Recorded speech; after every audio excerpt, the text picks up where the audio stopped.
quelle a été la réaction de l'entourage du papa Allah yarhamou une fois que, on va dire, vous n'avez pas suivi le chemin prédestiné qu'il a peut-être tracé pour vous et que vous êtes passé de l'autre côté, vous êtes parti vers l'art, donc vers le cinéma. Au début, quand il a su la nouvelle, il était choqué, sincèrement. Parce qu'il s'attendait à ce que je finisse mes études de comptabilité. Quand j'ai changé, ça a été dur. Très dur. Il était quand même un peu déçu. Déçu, mais après... Peut-être qu'il vous voyait beaucoup plus en bon numéro 10 ou en bon joueur de foot, en grande star de football. Il n'a jamais raté mes matchs. En officiel, quand je à Harrach, chaque déplacement, il y était. Chaque Flavigéré ou là ailleurs, il venait, il m'engueulait. Les rencontres. Il m'engueulait beaucoup. Les gradins se mettent. Ah là, j'arrive la balle. Le ballon,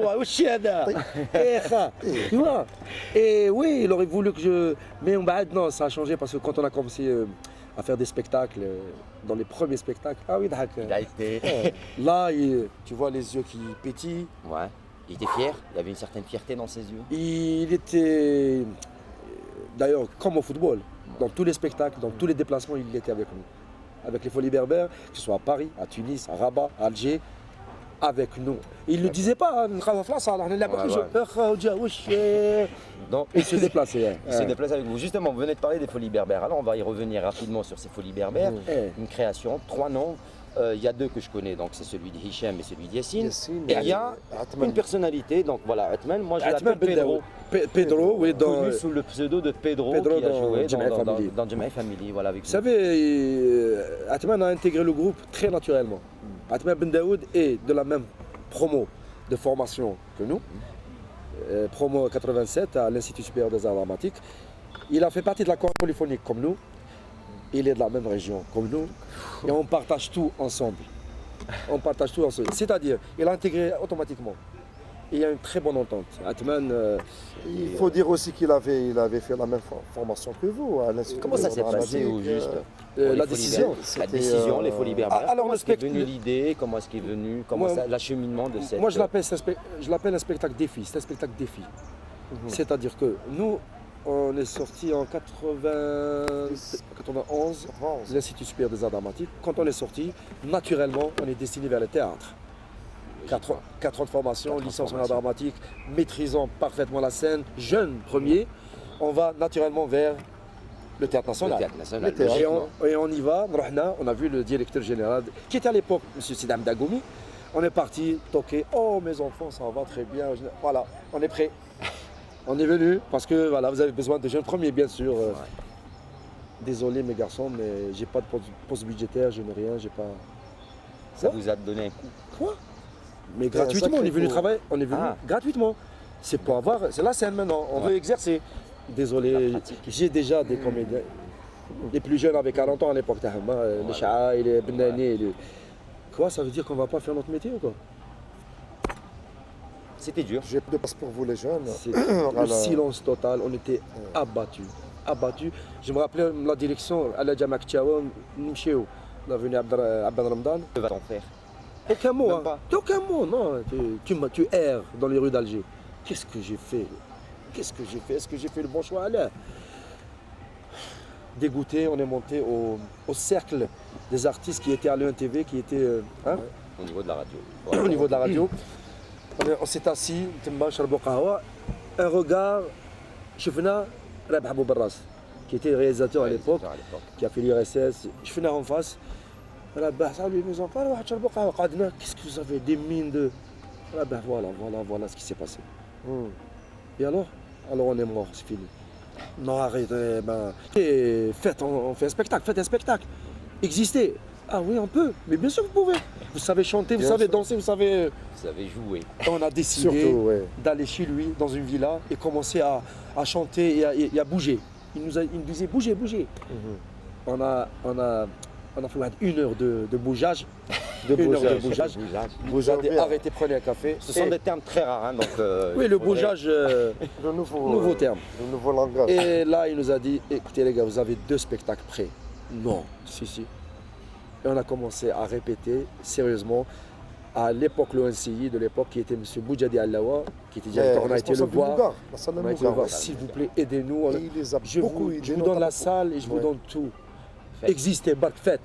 Parce qu'il a cru, il a cru. Voilà ce qu'on a. On nous a lâchés. On ne veut pas de nous. Si, moi je vais dans la salle. Une porte, Et on a fait une avant-première un 17 avril 1991 ou le 12. Oh, 11.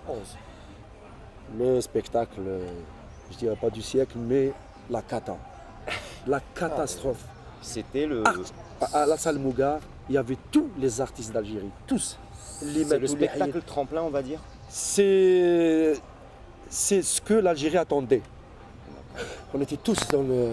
oui. L'Algérie vivait dans le spectacle qui tombait à pic. Dans le stress, en plus c'était la période faste, on va dire, de l'Algérie. Et on jouait en plein spectacle, on entendait les sirènes de police et tout. C'était vraiment chaud. Très connu à l'époque. Il y avait Azdin Medjoubi. Écoutez, c'est simple. Pendant le spectacle, à un certain moment, on fait un petit arrêt, mais c'est pas la fin du spectacle. Du coup, ils croyaient que c'était la fin. Azdin, qui monte sur scène en courant pour nous attraper. Ouais. Et nous lui dit non, Mazal, tonton, il n'a rien compris, il voulait jouer avec nous.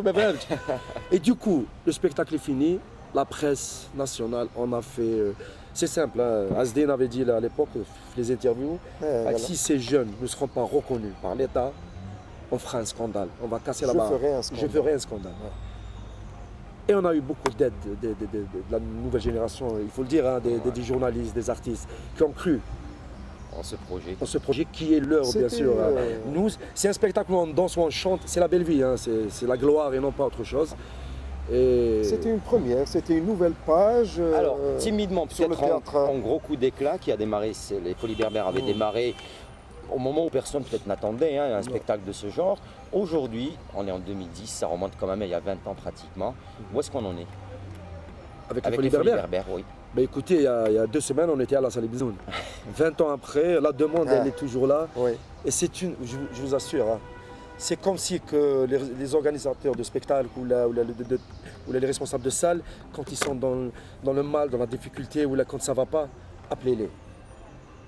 On peut dire et on rejoue avec le même. C'est un spectacle qui est resté indémodable, on va dire ça comme ça. Et le public qui vient, c'est les publics qui a vu le spectacle il y a 20 ans et qui sont mariés et qui ont leurs enfants, ils viennent voir le spectacle. Quelles sont les nouveautés? Vous avez apporté bien sûr des changements entre les débuts et aujourd'hui. Quelles ont été les plus grosses nouveautés apportées donc, à ce spectacle des Folies Berbères qui a maintenant une renommée internationale, hein, il faut dire qu'il est reconnu. Vous savez, un spectacle ne change jamais, hein, la forme ne change jamais. Parce que je vais vous dire, voilà, moi ça me fait mal un petit peu quand aussi même des collègues journalistes ou des gens, pourquoi vous jouez toujours ce spectacle? Les gars, tu vas à Paris à la Huchette, au théâtre de la Huchette, il y a encore le spectacle de En attendant Godot. La leçon de UNESCO se joue depuis 50 ans, monsieur. Ça fait 50 ans qu'elle est à la page. 50 ans. Avec les comédiens les mêmes, ou d'autres générations, ils jouent le même spectacle. Il y a d'autres générations de comédiens qui perpétuent c'est vrai la tradition. qu'il faut faire autre chose. Parce que c'est comme ça. Les modifications sont purement... ça se voit sur scène. La maturité. Il y a de la subtilité aussi. Beaucoup de subtilité. Ce qu'on disait beaucoup, on le dit moins, on le suggère. On jongle. Maintenant, on jongle. C'est un spectacle qui a mûri avec le temps. L'expérience. Et ça nous met, bien sûr qu'on est en train d'écrire un nouveau spectacle. Bien sûr qu'on est en train de... Mais ça va prendre du temps. Ça va prendre du temps parce qu'il faut élever la barre très très haut. Ben, j'espère que ça marche. Avec nous-mêmes, hein, élever la barre, mais chez le public, avec nous-mêmes. Ah, proprement entre vous et vous. Sinon, Madame Nawel, sinon...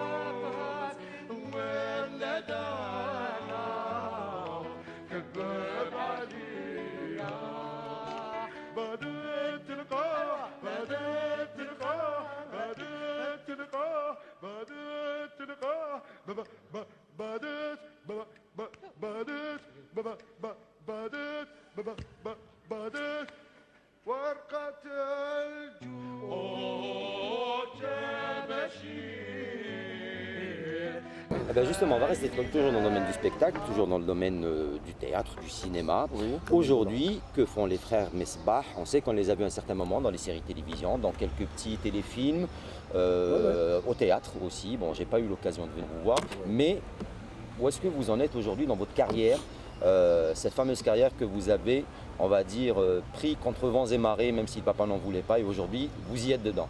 Où est-ce que vous en êtes?